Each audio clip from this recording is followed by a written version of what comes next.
Hello and welcome back to Rain Check. We'll be continuing where we left off, which, if you recall, is after Theodore Rao. Rao. Ro. Hello and welcome back to Rain Check. We'll be continuing where we left off, which, if you recall, is after the pair. Well, it's not really a pair because it's three people, but the three of the dorks decided to go to the power plant to investigate the text that Theodore had gotten, telling him to go to the power plant. And while they were there, they ended up discovering a boar being beaten up. So of course, Theodore being Theodore, he's like, but we have to save him. While everyone else was just like, yeah, no, I guess.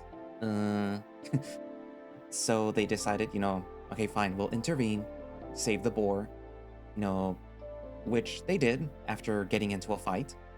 Javier got a little bruised up, I think. Eventually, they managed to drop off the boar at a hospital, and they went to a cafe, I think. And then they went back to the hotel. If I recall correctly, afterwards, shenanigans ensued between Theodore and Ro, unfortunately. Thankfully, you didn't get to see that, but Javier returned and said that the boar had awoken, so he's okay, and they're gonna go question him eventually. So yeah. Anyway, so without further ado, let us continue Rain Check. Quickly. Ro's voice is urgent as I spot him running down the hall. Wait! They called my name just now. I think I recognize their voice.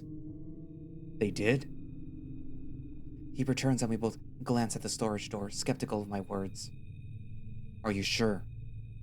Yeah, they called my name right when I was about to leave. It caught me off guard. We linger and watch, half expecting the figure to suddenly burst out, but it remains shut. Looking around, I realize that it's only the two of us here. Just how far did Javier run off to? Leave him. He'll be back. Shouldn't we go back inside and check who? He points to the door, the handle slowly jiggling before the door itself slowly creaks open. I sigh in relief when I see David emerge from the shadows. His face lights up when he spots me. Oh, thank God, it's just him. I was about to dash off like Javier. Hey, Theodore. I wasn't sure if it was you without your red jacket. Cute shirt, though. I have one too in gold. But anyway, what are you doing here? The reindeer looks at me with eager anticipation, waiting for a response. He looks way too happy to see me. Oh, nice to see you too. What a pleasant surprise. Ro's body language and the look in his eyes urged me to come up with an excuse. We, were instructed to look for something inside. That's cool, me too. Well, I was supposed to do some errands and find something inside the storage. But since I'm already here, I might as well check out last night's robbery. Oops. I wasn't supposed to talk about that. Ignore me. He knows about it too. What do you mean, you weren't supposed to talk about it? Well, the general public doesn't know about it, only the companies using the storage room know. Really? But someone just told us about it earlier. Wow, news sure travels fast. For a second, I thought that maybe you guys were the robbers. I was about to scream for help, but that's when I saw you. Oh. Even so, I'm surprised security hasn't tightened up because of it. Yeah, isn't that great? Means that I can go in without my stupid secretary following me around. Hey, are you busy? Do you want to come and join? Ro gives me a bewildered stare.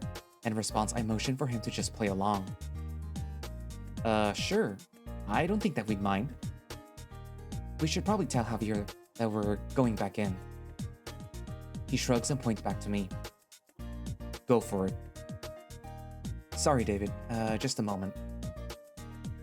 Pulling out my phone, I attempt to reach Javier through the proxy contact. The line connects after a few rings. Where the hell are you guys? Hey, Javier. Ro and I are still outside the storage room. What? Are you guys insane? What happened? The person inside was David, and we'll be checking out the attempted robbery site now. Huh? David? Who the hell is you mean the one from No Television? Yeah. Ro taps my shoulder, motioning me to pass my phone to him, which I do. Come back. We don't have all day. He ends the call and hands back my phone, to which I eye back at the wolf incredulously. Oh, are you waiting for another person? Yeah, they just left, for the bathroom. Okay. David briefly pulls out his phone, only to put it away immediately. Ah, I almost forgot my manners. The deer pivots towards Ro and offers a slightly awkward wave, and that's coming from me. He's slightly taller than Javier, but still short compared to us. Nice to meet you. Likewise. Theodore helped me take some incredible photos at the Grand Marine's garden earlier. He's such an amazing gardener, or would it be florist? Or was that a vegan? Whatever. He told me so much about the plants. Is that so? It's really nothing. Nonsense, everyone kept ignoring me, but you didn't. I can see why. Ro gives me a cheeky smile as I glance over at him in surprise. Fortunately, David remains oblivious to our exchange. David's eyes light up unexpectedly as he studies Ro, hinting at some startling revelation. I have a bad feeling about this. Wow, I just realized how muscular and toned you are. You must work out a lot and be super strong. Hey Theodore, he isn't saying much. Is he shy? I muster a forced chuckle, aiming to diffuse the growing tension. No. Well, okay then. No need to be shy, mister. He playfully nudges Ro with his elbow and flashes a broad grin.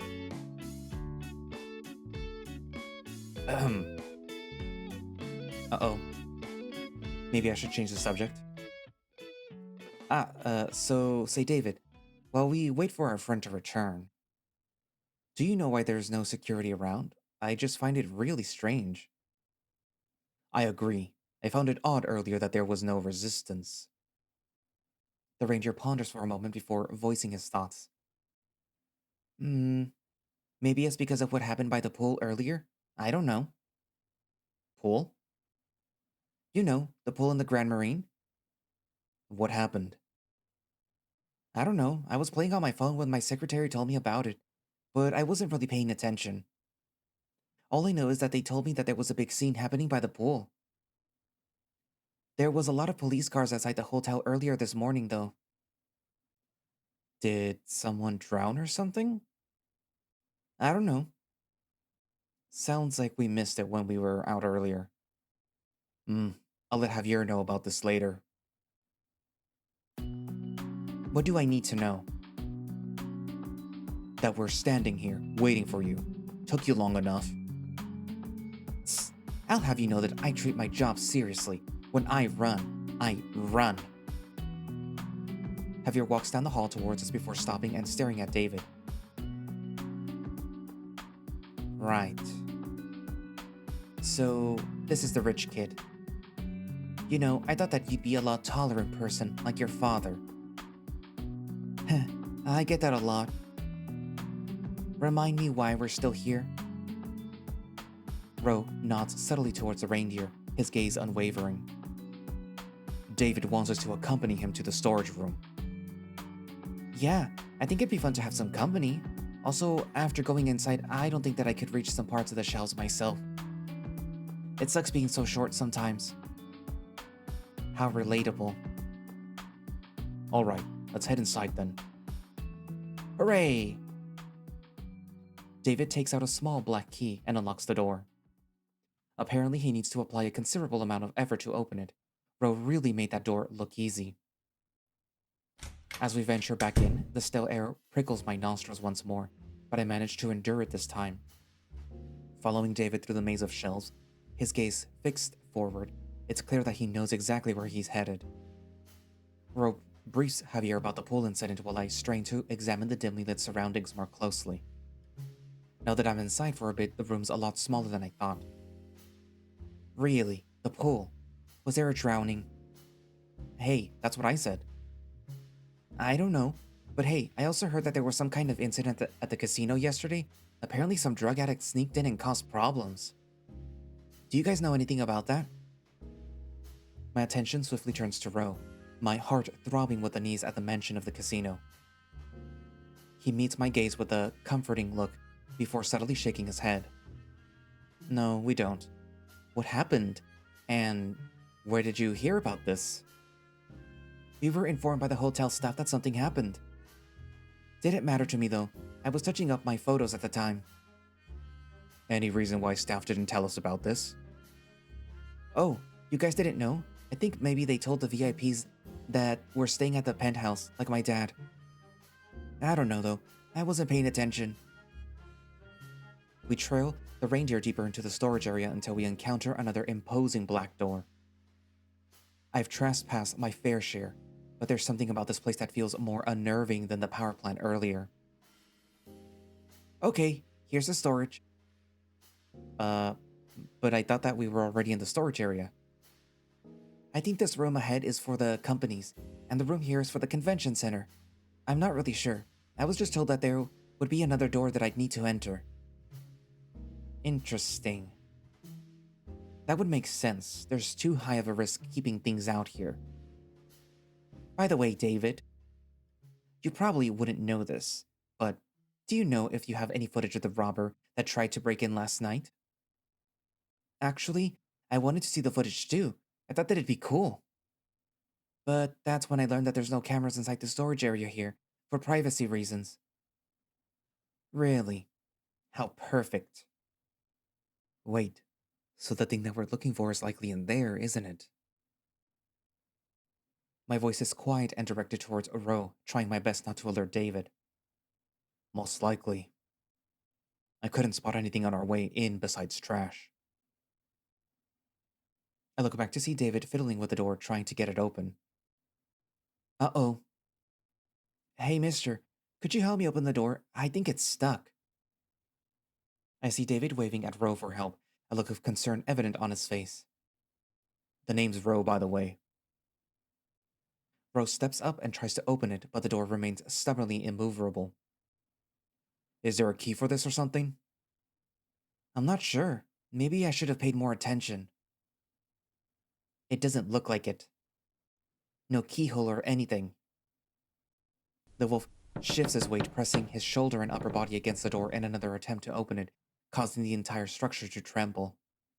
At this point, I wouldn't be surprised if Ro could smash through a boulder. Hey, don't tear down the place. I think I got it. A sharp snap echoes and then the door abruptly gives way, swinging into the encompassing darkness. Wow, Mr. Ro, you're so strong. Would you be interested in taking some photos later for my magazine? Or maybe an interview? I already know the perfect headline. Ro the Wolf smashes all. Absolutely not. Aww. David chuckles as he enters the newly accessible room as I notice Javier glaring at him. Such flamboyant and energetic behavior. He wouldn't last one day back where I'm from. He wouldn't last 1 minute with me. At least he means well, right? I give a short forced laugh, but the two just stare at me. Tss, just keep moving. Stepping inside, I'm instantly struck by the comparative chill.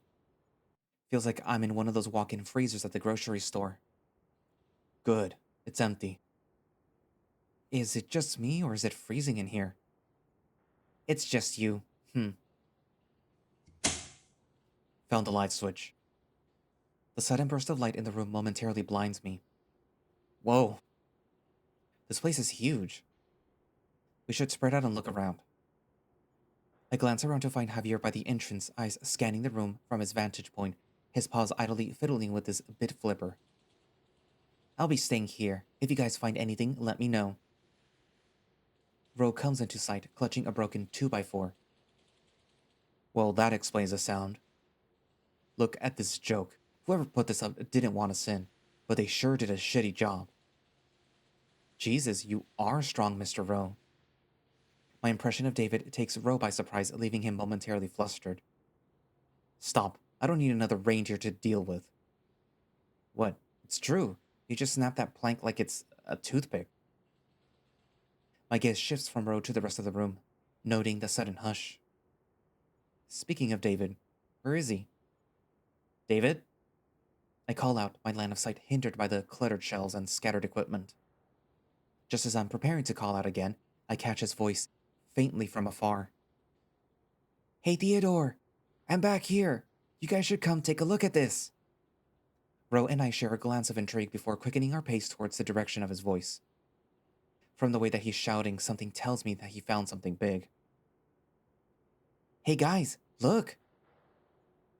The reindeer points to another door, wrapped clumsily in caution tape, reminiscent of a poorly packaged gift.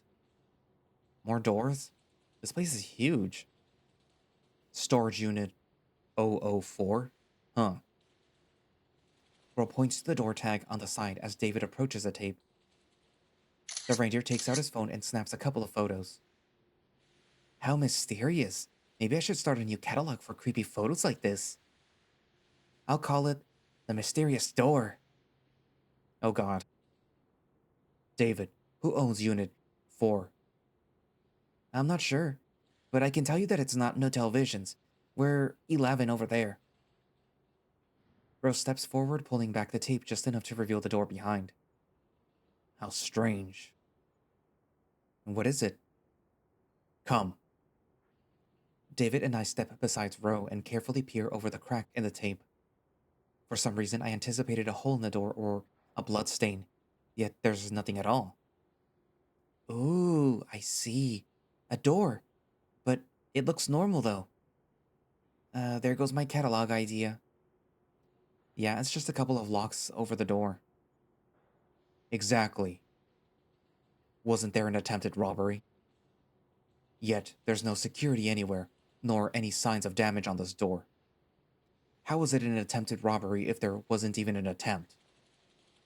Wait, you're right. I was expecting to see some damage, but it's just tape. Wrapped poorly at that. Something feels off. Ooh, the mystery thickens. I like where this is going. The reindeer snaps a few more pictures, as if his life depends on it, and examines the door with greater scrutiny. This is going in my magazine for sure. Rose swiftly strides over and examines an adjacent unit before conducting a brief inspection of the other doors in the area. It's almost as if Ro is acting like a prison guard, the way he's patrolling the doors, or maybe a burglar. All the doors look identical. So you're saying that there was never a break-in? Not necessarily, but things aren't adding up.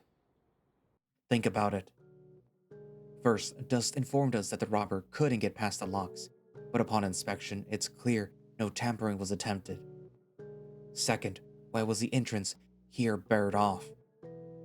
Look around us, this place is filled with large equipment boxes. It was probably transported in through that roll-up door over there. He motions towards the opposite side of the wall, pointing to a spacious area that appears to be intended for truck loading and unloading.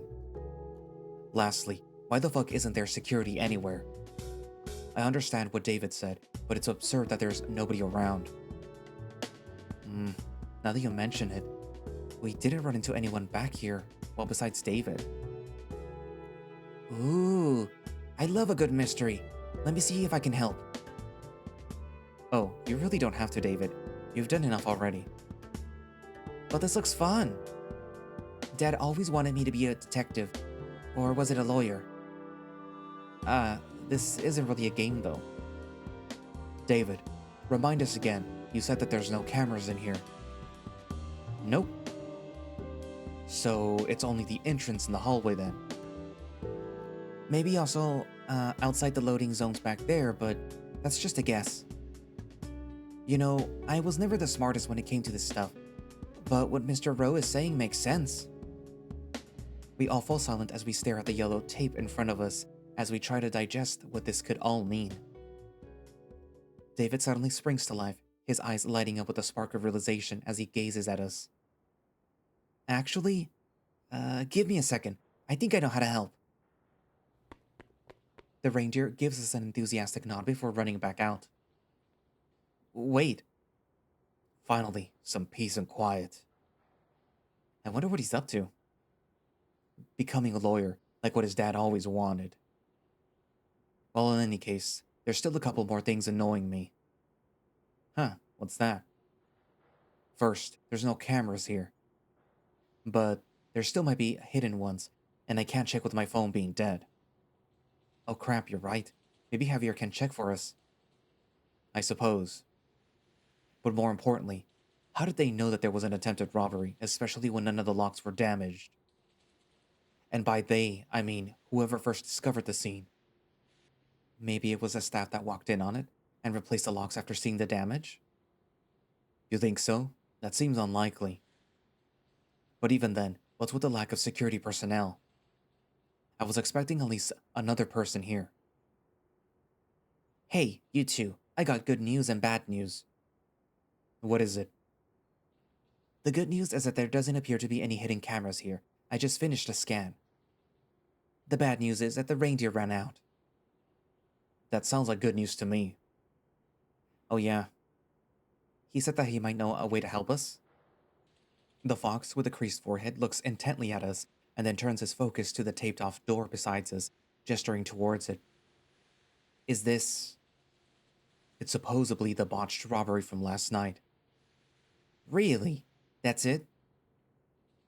The fox walks up to the tape, instinctively peering through and inspecting the locks. Huh.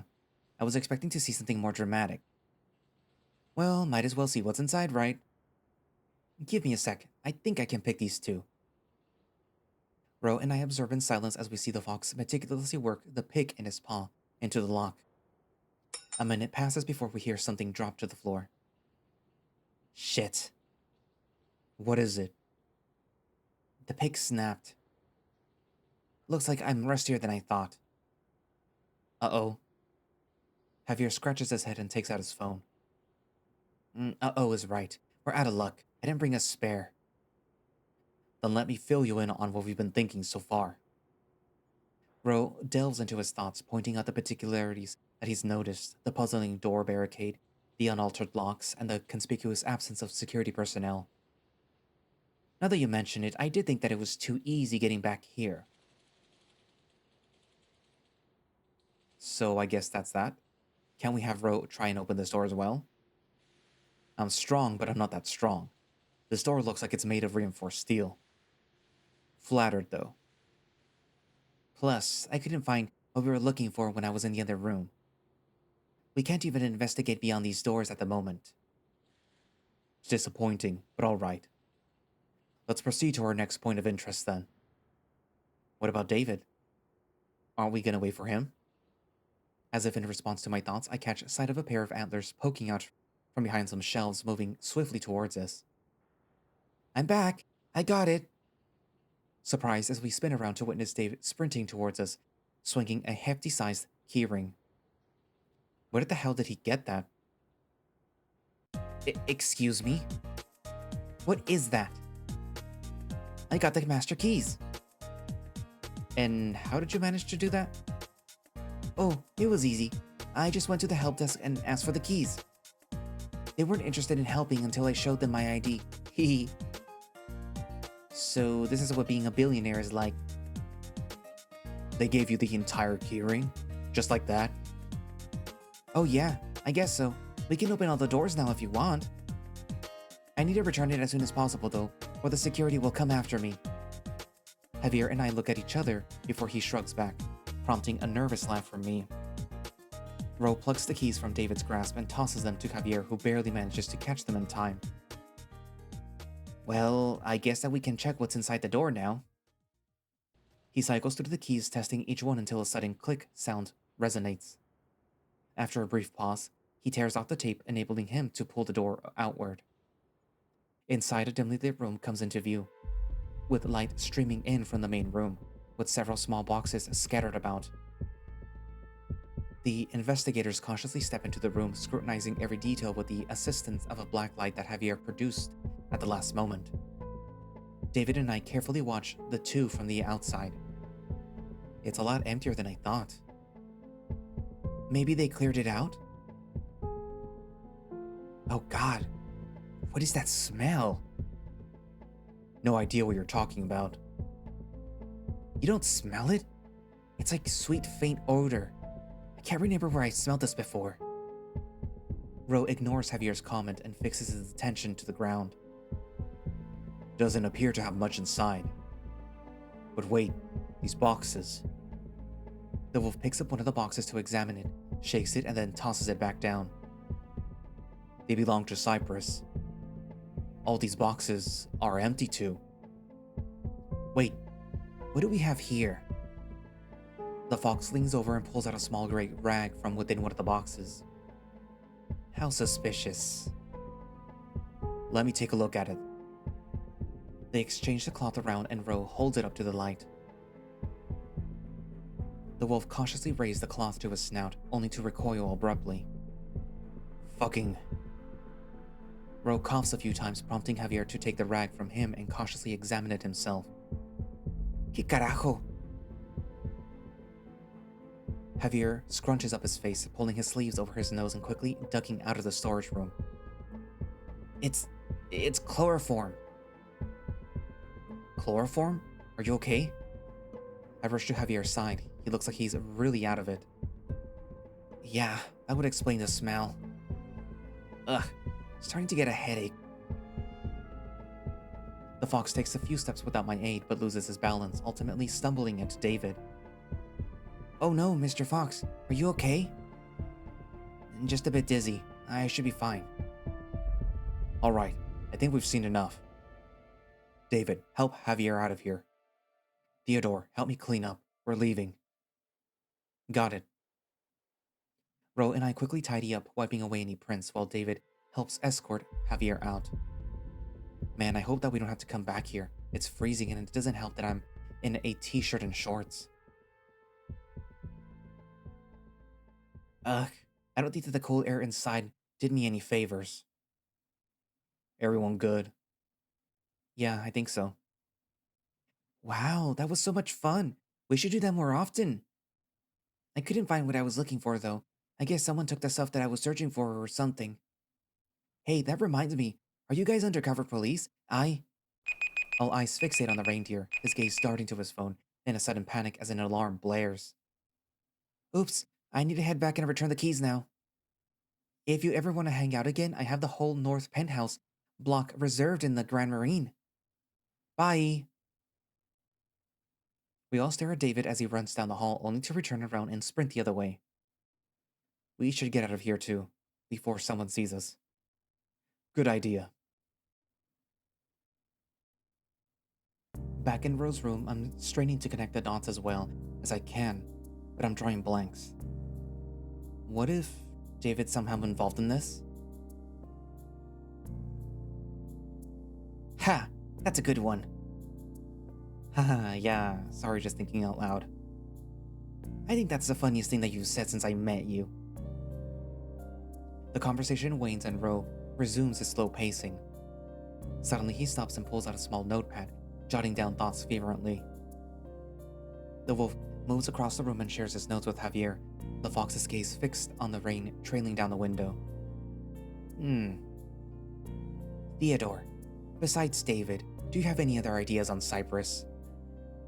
I'm not sure.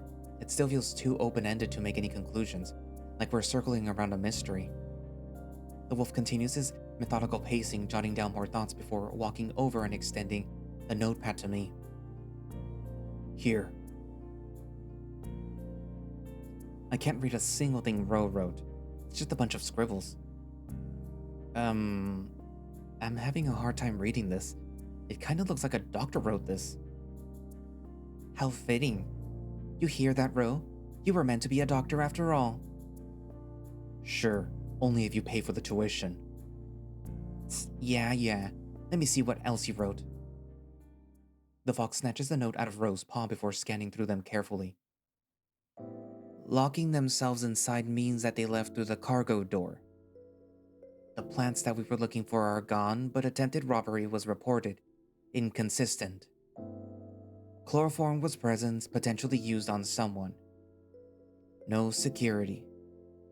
That's all. Well, do you think I'm missing anything? I think for a second everything makes sense, but the chloroform keeps sticking out to me. I feel like we are. If the plants were there, we don't know when they could have been moved out. So it could have been before or after the robbery. But what's with the chloroform? I feel like if I was using that, I wouldn't have to hide it in a box. Makes me wonder if they were in a rush to escape and had to dispose of it quickly. Besides that, I have no idea what any of this could mean. Good observation. I came to the same conclusion about the rag. You guys probably have better ideas than me. I have a theory. At some point, a staff of Cyprus came in and was subsequently attacked. The attackers subdued the staff, opened the door, transported the inventory, including the plants, to the loading zone, but barred the entrance before leaving because they heard someone coming. Because of which, they were in a rush to hide the rag and tossed it in the box. I nod back, seemingly able to understand that line of logic. You see, I thought that at first, but there's something that feels off about all of this. Enlighten me. Just said that whoever was trying to break in couldn't get past all the locks. But assuming if that reindeer was telling the truth, and this was just kept hidden from the public, why did Dust know about it? Who was this person that told Dust? Are you suggesting that it was an inside job or something? Exactly. Let's call this person that told Dust Z. Z knew about the crime, but how? Easy, Z either witnessed, committed, or heard about it from a peer. The most plausible thing that happened is Z heard about this from another staff member of Cyprus. That or security. I doubt Z attempted the robbery only to talk about it with Dust. Right. And the issue here is, if Z knew about this, they would have nothing to hide, yet they reported this as an attempted robbery, even though everything is empty. So Z's most likely telling the truth and someone lied to them. Wait, but how do we know that stuff wasn't just moved out after the attempted robbery? That's illogical with how things are currently presented. Actually, if Cyprus moved the things after the attempted robbery, then they either put the plank or they didn't. It doesn't make sense for them to bar the entrance. They don't have a motive. Therefore, Cyprus had to have entered before the door was barred, else they would have been able to come in. Then, most likely would have reported the blockage. A contradiction. Wait, that puts a hole in my theory. If the staff member was subdued by the attacker, and the attacker barred off the door, then the staff member would have had to remove the plank before they left. I'm confused. No problem, let's backtrack through our thoughts and see what falls out from ruling out the illogical.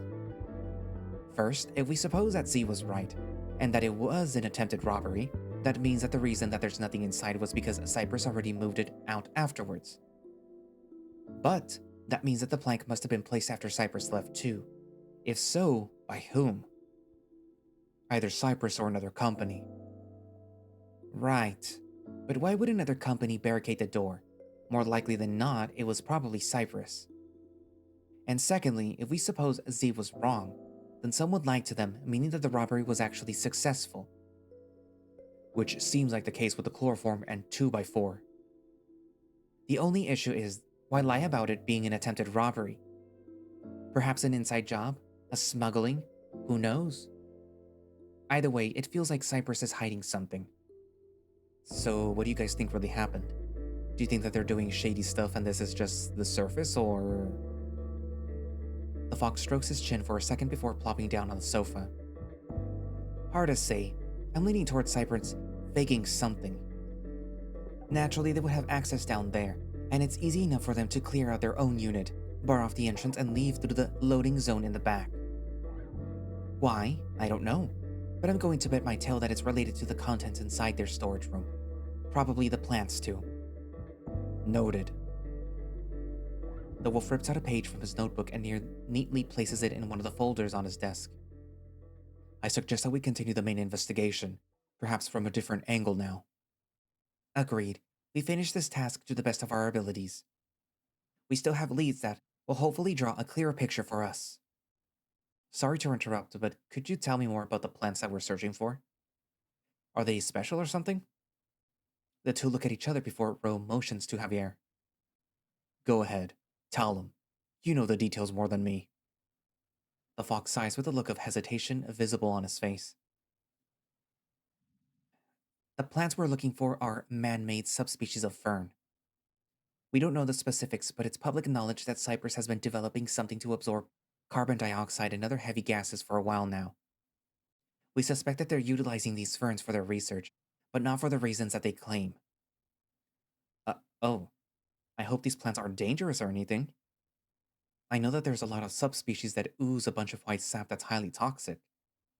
Sap? Yeah, sounds like rose. Ahem.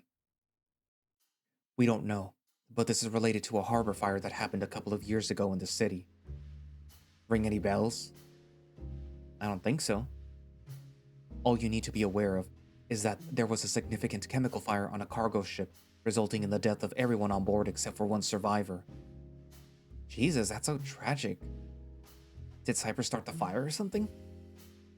We don't know, but it's not important right now. Before we launch our investigation, we managed to acquire Cyprus's internal investor list, and one of the names led us back to the harbor fire.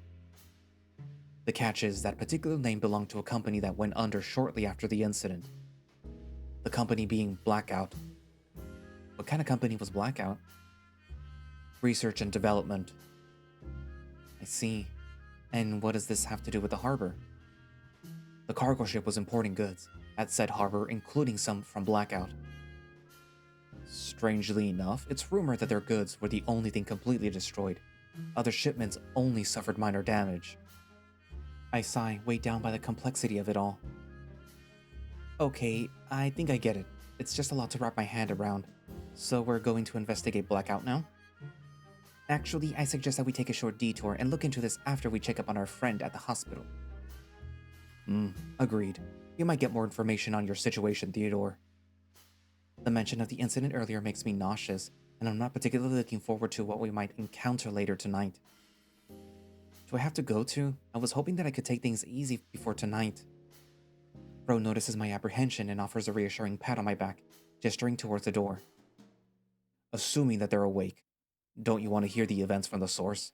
Might be important. Yeah, I guess. Hopefully they're coherent enough to speak with us. They really took a beating. Well, not as much of a beating as Rogue gave to that one guy. I'm sure our friend is fine, probably. The fox gets up and throws a couple of punches at the air, in which Ro rolls his eyes at. Alright, let's keep going, before I beat you. Ha, you wish you mutt. I take a deep breath before getting up, mentally preparing myself for what's to come. With the two in such high spirits, I feel like I can do this. Maybe. We're on a familiar road. Seems like we're near Dusk's cafe. The ride's way smoother this time thanks to Javier picking up a large SUV. Although, maybe he's overcompensating a bit. Ro is completely reclined in the passenger seat up front, fully enjoying the ride. Meanwhile, Javier, who is intently navigating the vehicle, is struggling somewhat to access the pedals. With thoughts weighing heavily on my mind, I feel a pressing need to break the silence. Hey, I've been thinking. It's fine that I'm tagging along with you guys, right? I don't want to be a burden. You're manageable. A suppressed chuckle slips from the fox's mouth, prompting Ro to glare back. You're overthinking things. It's mutually beneficial for us to work together. You get that, right? Regardless, we wouldn't just leave you, especially after all that. Isn't that right, Javier? As long as he doesn't get in our way, he can do whatever he wants. And I mean that in the nicest way possible. Thanks. I've been trying to pull my own weight in the group this morning, but I'm not entirely sure how. I feel so useless. I cast my gaze downward, fixating on the floor. Going to stop you right there. Huh? You're not an investigator. You haven't gone through any training, yet you've been managing to hold your own. Not to mention how stressful all this must be to you. Considering that, I think you're doing a commendable job. Wow, high praises from Rao. That's rare. I mean, I guess you did uncover an interesting lead with David, and who knows, maybe the boar will share valuable information with us. Just keep doing what you're doing. You're not as bad as other people we've worked with. But... Javier's tone takes a playful turn, and I can catch a glimpse of his mischievous smile in the rearview mirror. If you wish to contribute further, there are a few ways that you can assist us in this case. Why do I have a bad feeling about this? Javier. No, it's fine. I'm willing to help. It's the least that I could do. Wow, agreeing before you even learn what the task is? Alright, so you're serious. We can discuss this further after our visit to the hospital. Speaking of which, we're nearly there. Rounding another corner, the hospital looms on the horizon, and I firmly shake my head, trying to dispel the growing discomfort. Hospitals have never been my favorite, not since childhood, but it's been a while now. Maybe things will be different. I can do this.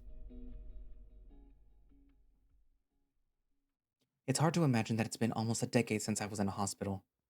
Now that I'm here, I would have imagined it to be more crowded, particularly with what Dust had mentioned about an increase in skeletal usage, but it's eerily empty.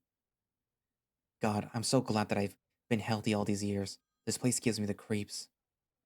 I'll never get accustomed to the strong antiseptic odor that fills the hospital air. Theodore. Huh?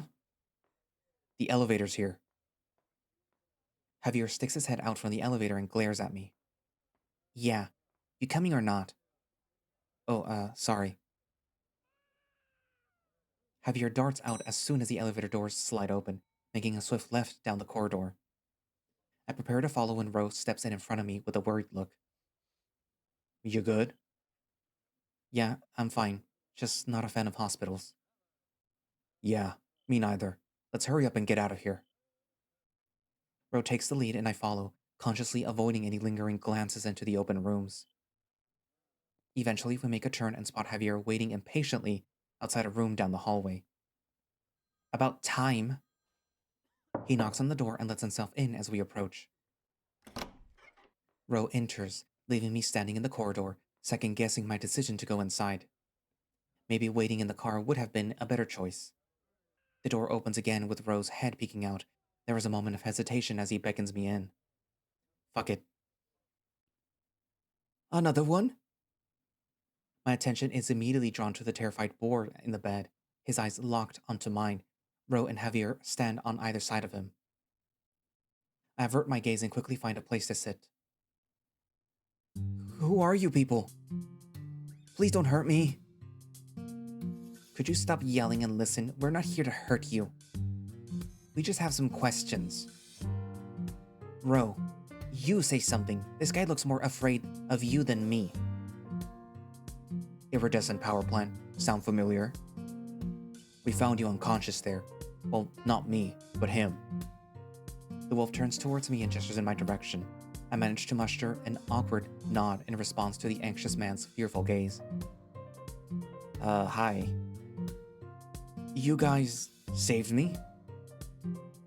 Yes, we did. Now, what... The boar suddenly buries his face into a pillow and begins to sob uncontrollably.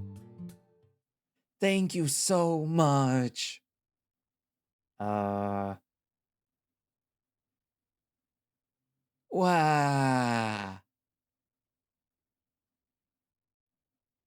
Wah. Please, it's fine. My... Really? Heroes, ah. His voice is so muffled, I'm not sure what he's even saying. Did he just blow his nose into the pillow? Maybe he just needs a minute?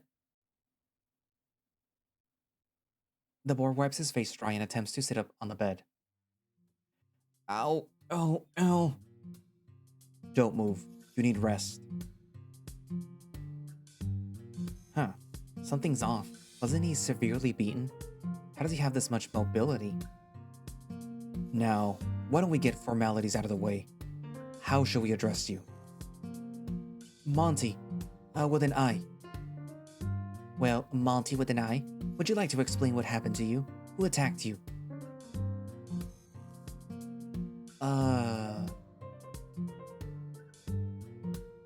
I don't know. Do you remember why you were at the power plant?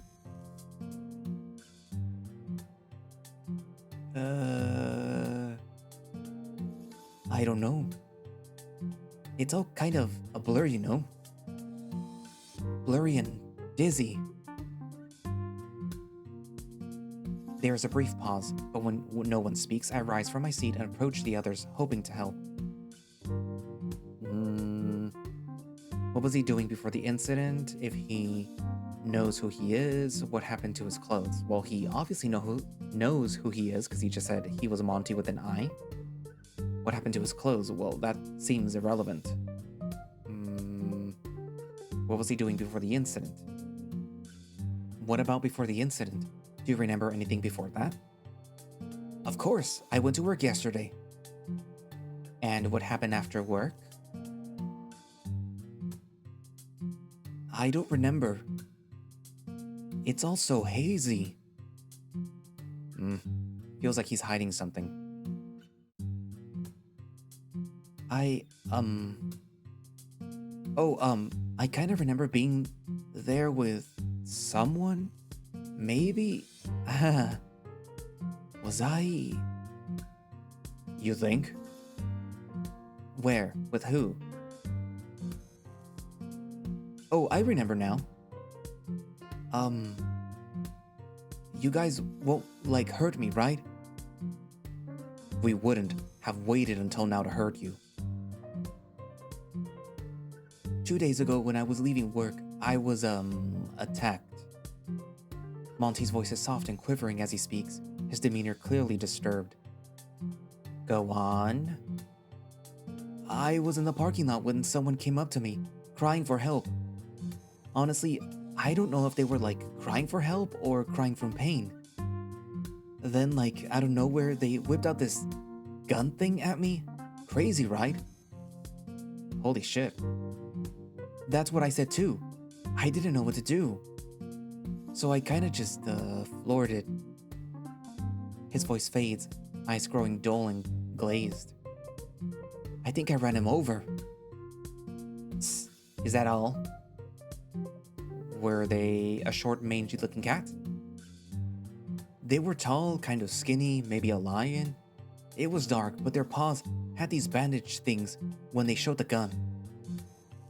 Where do you work, Monty? At a bank, but I'm just a janitor. Hey, you guys aren't thinking of calling the police on me, are you? We won't if you continue your recount. Okay. When I got home, I got 2 texts. I suddenly get chills as I hear the words come from Monty. So one message was head to the power plant tomorrow night or we'll ring up the cops on ya. And if I blab to anyone, they said that they'd kill me, man. The other text was a photo of me, turning the line into a pancake. Interesting. Do you mind if we take a look at the photo on your phone? It's gone. I couldn't find it when I woke up, including my wallet too. Shit, of course. This is literally what happened to me. It's definitely similar. So what happened after that? You went to the power plant and got attacked? Yeah, kinda cringe now that I think about it. I might have taken a wrong turn or something? Think I got there when the sun was just coming up. I can see the boar's arms start to shake. There was this snow leopard dude with a cool black mask thing. He said hi and all, and then we went inside. Are they the leader?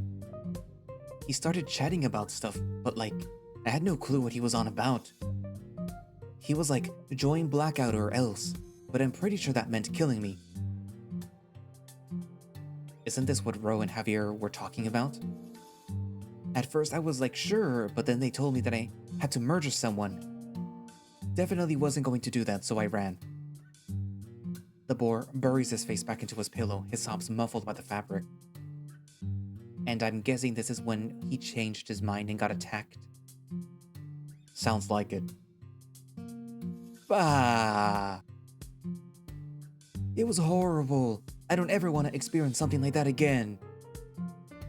There, you're safe now. Honestly, I'm surprised that you're holding up so well. It looked like you took a beating. You saw that? That's so embarrassing. Monty slowly moves his paw and winces. I don't know, my digits kinda hurt, so I'm just trying not to wiggle them too much. The rest ain't too shabby, but, it got this zappy mark on my chest. Doc mentioned something about me getting a shock or whatever. Ro and I exchanged glances. I see. No broken bones? Doc said something about some broken ribs or whatever, but hey, I've had tougher tumbles before, this ain't much. Oh man, like that one time that I was fishing, my leg got all tangled up and whoosh, the sea kinda dragged me. That was like way wilder. Did I mention I can't swim? What? Or, that time that I tried camping? Got all turned around and was out there for like weeks before folks found me. Lesson learned, always pack a compass. Oh, or this other time that Oh, right. Seriously, it's kind of wild. Not sure how I'm still alive. You're telling us. You know, I kinda thought that I was a goner. Everything went all black and white back at the power plant, you know? I, have a heart condition. Car door empathy. You mean cardiomyopathy? Yeah, that one. Ro points to the monitor next to Monty's bed. His heart rate looks pretty normal, although I'm not sure what abnormal would be. No wonder your ECG looks off. Truly a miracle. The door slides open and a slender meerkat holding a clipboard walks in, but she comes to a halt upon seeing us. I notice that you have guests. I can come back later to discuss your blood work results. No need. I think we're about done here. Have your card. The fox searches through his coat and then neatly sets a business card down on the bedside table. Name's Ro. Call us if you remember anything. Get some rest. Monty nods in acknowledgement, fear still flickering in his eyes. He reminds me of myself. As we leave the hospital, there is a heavy silence as we try to process the boar's recount.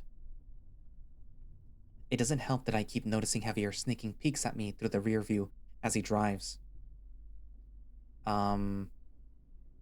You know, about what Monty said. He mentioned blackout and also described a really similar situation to what happened to me. The fox chuckles and I catch him smirk through the mirror. Suddenly you're 10 times more important. Looks like waking up early today paid off, all thanks to Theodore, of course. Yeah, 3 cheers for the tiger, I guess. In any case, it looks like we have some work cut out for us. We'll need to figure out how to proceed with tonight's investigation. We might be able to kill 2 birds with 1 stone. Ugh, that just means that we'll need to prepare for another stakeout. My shoulder is still sore.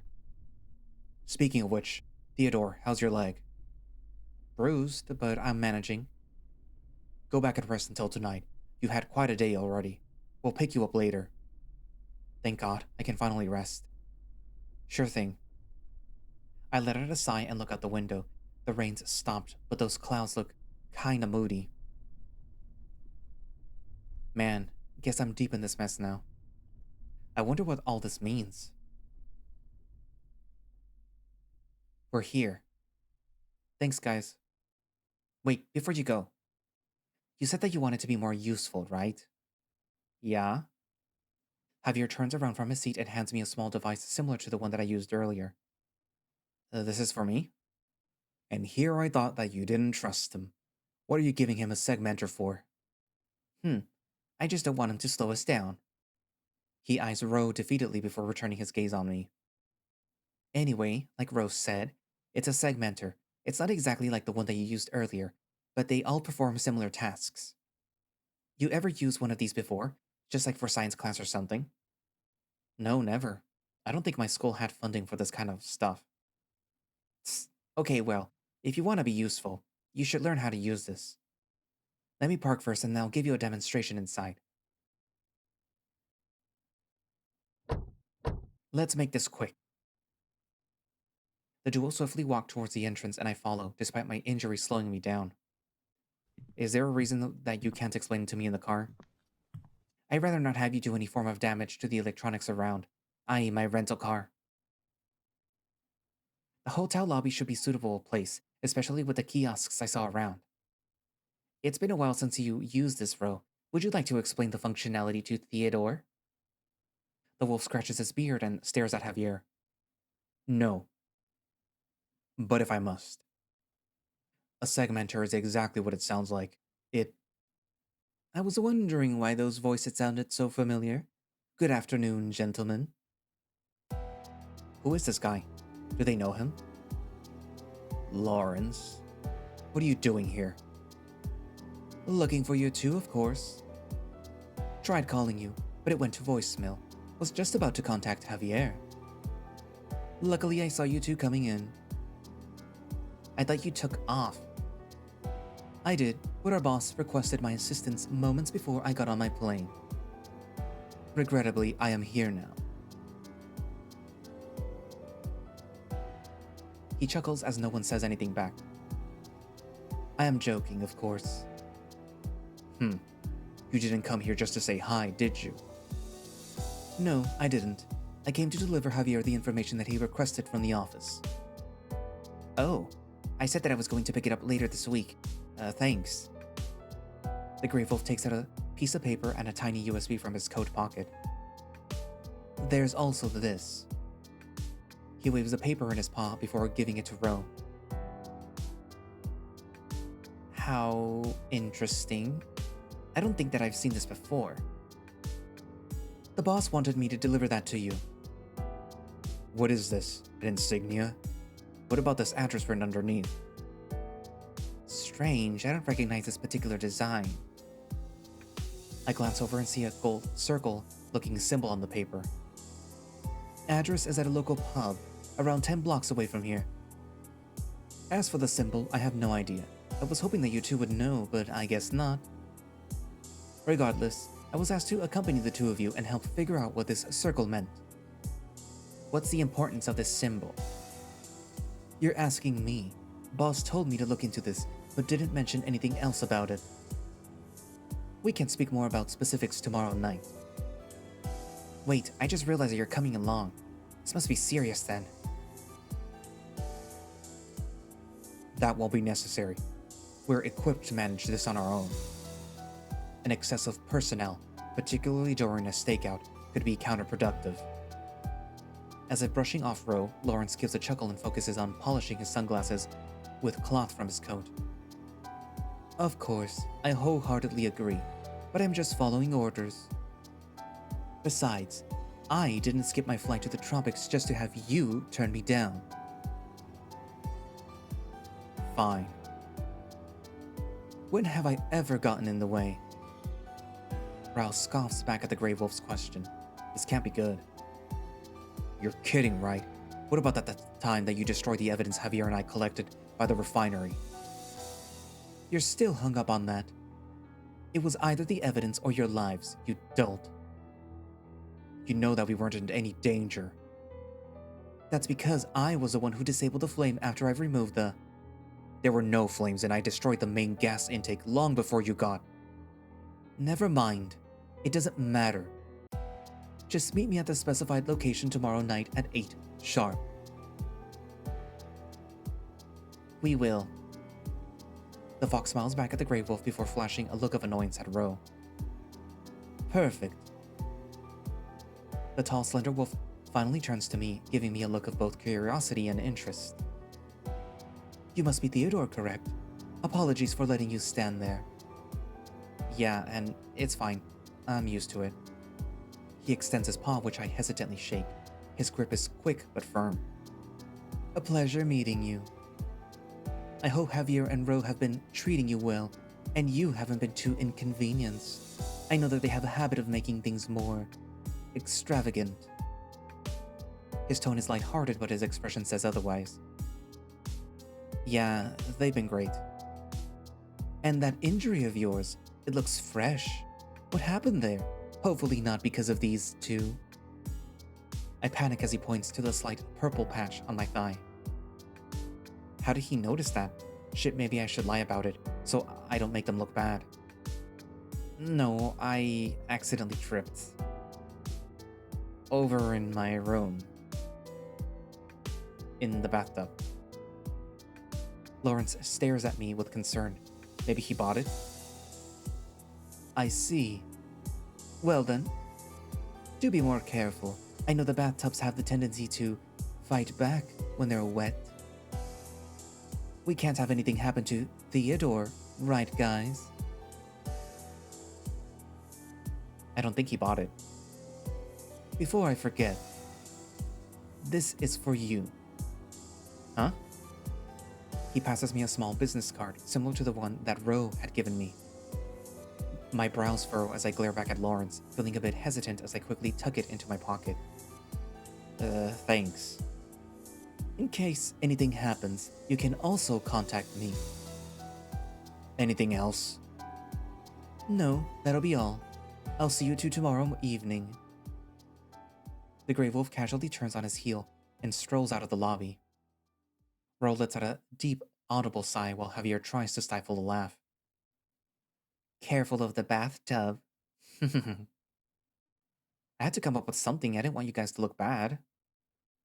I admit, I'm impressed. I didn't think that you had the guts to lie. Yeah, well, I didn't think that he really bought it.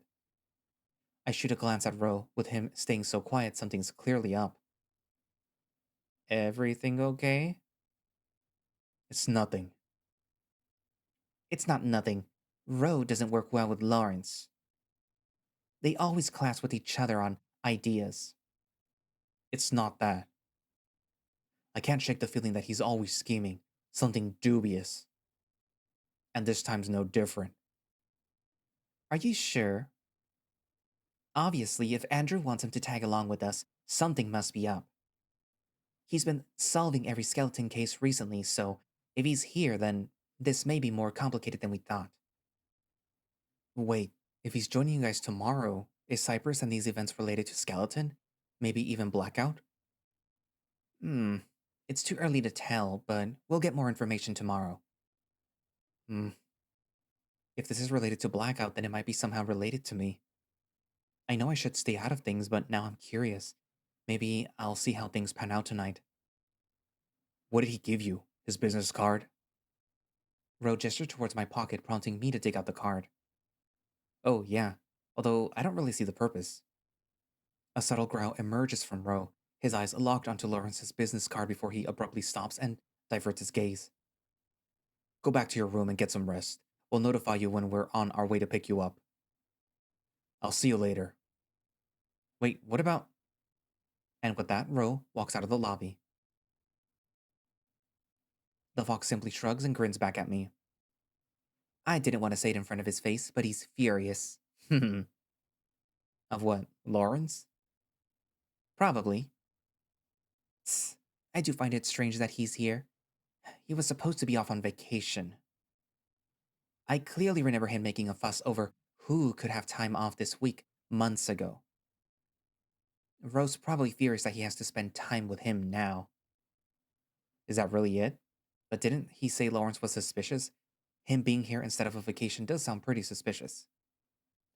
Well, he's just doing what he's being assigned. Our boss has a tendency to do that. Is it okay to ask why the two don't get along together? Lawrence has some unorthodox ways of getting things done, according to Ro. That being said, Ro does too, like you've seen. Maybe that's why he's pissed too. Unorthodox? Like how? You'll need to ask Ro for the finer details, but he told me that he doesn't respect the rules when it comes to investigations. I've never directly worked with him before, so I wouldn't know. I take out the segmenter in my other pocket and Javier nods slowly. Ah, right, the segmenter. We can go over that later. I should probably check up on Ro. I'm sure that you don't need me to explain it to you. You're smart enough, right? Great, I'll see you later. Before I can respond, Javier runs out of the lobby, leaving me dumbfounded. I studied Lawrence's card in one paw and the segmenter in the other. He's giving me way more credit than I deserve. I don't even know how the hell to turn this thing on. What the hell do I do now? To be continued.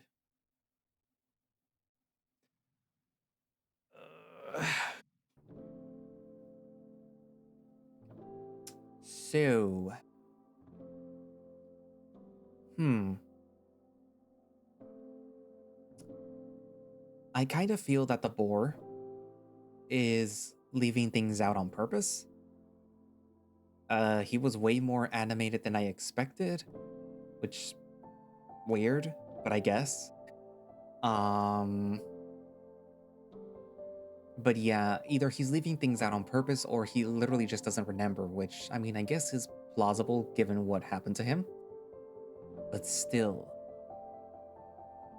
Also, I kind of felt that towards the end of the previous update, the part where they call Theodore's names, like, wait a minute, who knows his name? And I think the only people that know him would be David. So yeah, it's like, wait a minute.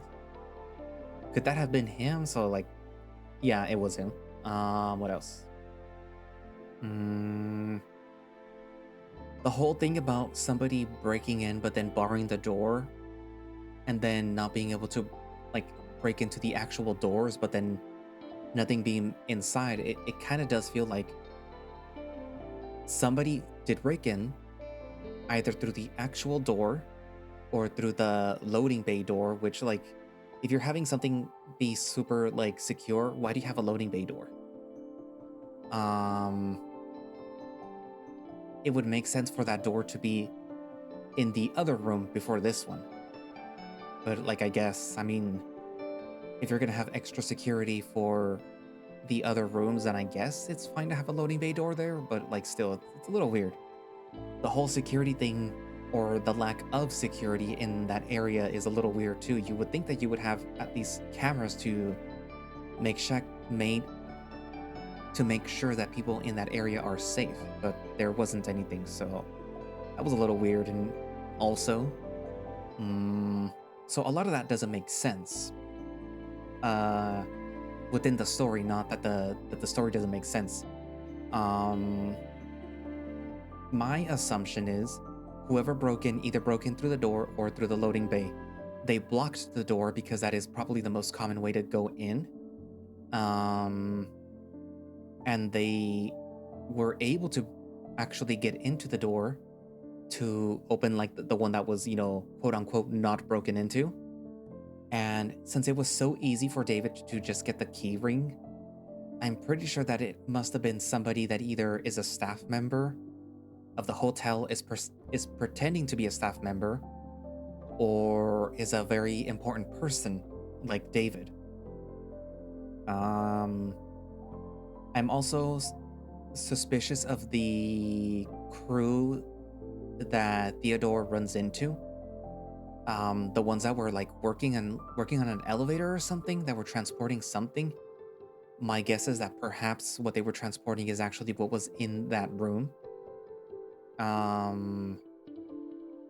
Yeah, I mean, I'm assuming we're gonna see them again eventually. What else? What else happens? Well, really not much else happens.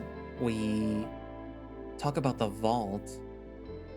Well, not the vault. It's not even a vault. It's more like rooms, storage rooms.